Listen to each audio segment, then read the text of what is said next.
آج سے ہزاروں سال قبل کی بات ہے کہ ملک بابل میں ایک بادشاہ کی حکومت تھی جس کا نام نمرود تھا۔ نمرود نہایت ہی سرکش اور ظالم شخص تھا۔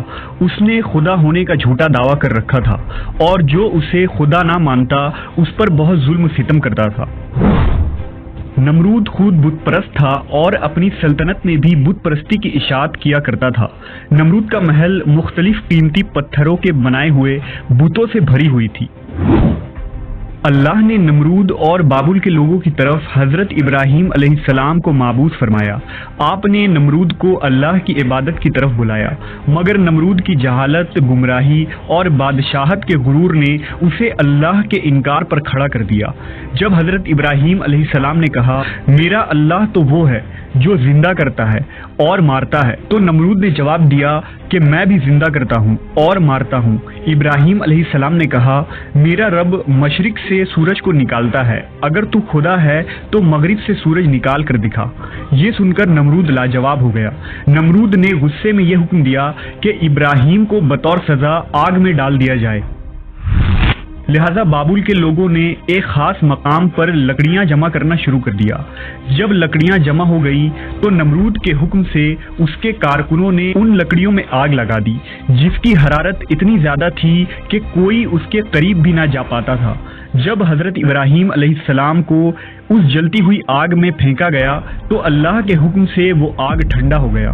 جب نمرود کو یقین ہوا کہ آگ ابراہیم علیہ السلام کا کچھ بھی نہیں بگاڑ سکتی تو اس نے آپ کو آزاد کر دیا، مگر نمرود اور اہل بابل نے اس معجزے کے بعد بھی اللہ اور اس کے سچے پیغمبر پر ایمان نہ لایا۔ اس کے برخلاف نمرود نے بابل میں ایک عظیم مینار بنوانے کا حکم دیا جس کے ذریعہ وہ ابراہیم کے خدا سے مقابلہ کر سکے۔ اس نے مزدوروں کو یہ حکم دیا کہ اس مینار کو اتنی بلندی تک تعمیر کیا جائے کہ بادلوں تک پہنچ جائے تاکہ وہ آسمان کے خدا سے جنگ کر کے اس کی سلطنت کو بھی فتح کر لے۔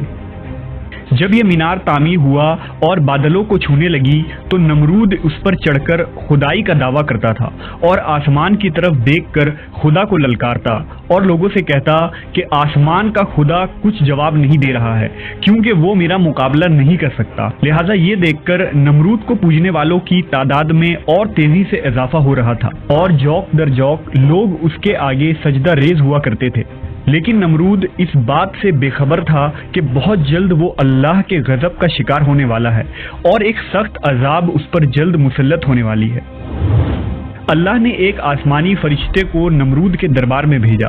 اس نے نمرود کو ایمان قبول کرنے اور لاشریک معبود پر ایمان لانے کی دعوت دی، مگر غرور و تکبر سے چور نمرود نے انکار کر دیا۔ فرشتے نے نصیحت کرتے ہوئے کہا خدا کی قدرت اور طاقت تم اور تمہاری فوج سے کئی زیادہ ہے، اگر وہ چاہے تو تجھے اپنی سب سے کمزور مخلوق کے ذریعہ ہلاک کر سکتا ہے۔ لہذا نمرود نے خدا سے مقابلہ کرنے کا تقاضا کیا۔ فرشتے نے نمرود کو 3 دن کی مہلت دی جس میں اس نے اپنی تمام لشکر کو جمع کر لیا اور پوری طاقت و قوت کے ساتھ جنگ کے لیے تیار ہو گیا۔ تیسرے دن کی صبح اللہ نے مچھروں کا ایک بڑا لشکر بھیجا جو تعداد میں اتنے زیادہ تھے کہ سورج کی روشنی نظر نہیں آتی تھی۔ یہ مچھر پورے بابل شہر میں پھیل گئے اور نمرود کی لشکر پر حملہ کر دیا۔ مچھروں نے لشکر کے سپاہیوں کے خون چوس لیے اور گوشت چاٹ گئے، ان لوگوں کی صرف ہڈیاں باقی رہ گئیں۔ ایک مچھر نمرود کے ناک میں داخل ہو گیا اور ناک کے راستے دماغ میں گھس گیا اور مغز کھانے لگا۔ درد کی شدت سے نمرود پاگل ہونے لگا۔ اس نے اپنی تکلیف ختم کرنے کے لیے اپنے سپاہی کو سر پر ڈنڈا اور تھپڑ مارنے کو کہا۔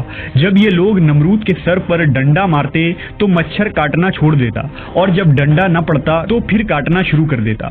حالت اتنی غیر ہو گئی کہ اب جو شخص بھی نمرود کے دربار میں آتا وہ اسے اپنے سر پر جوتے مارنے کو کہتا۔ یوں اسے 400 سالوں تک جوتے اور ڈنڈے پڑتے رہے اور خدائی کا دعویٰ کرنے والا اتنی بڑی سلطنت کا بادشاہ ذلت کی موت مر گیا۔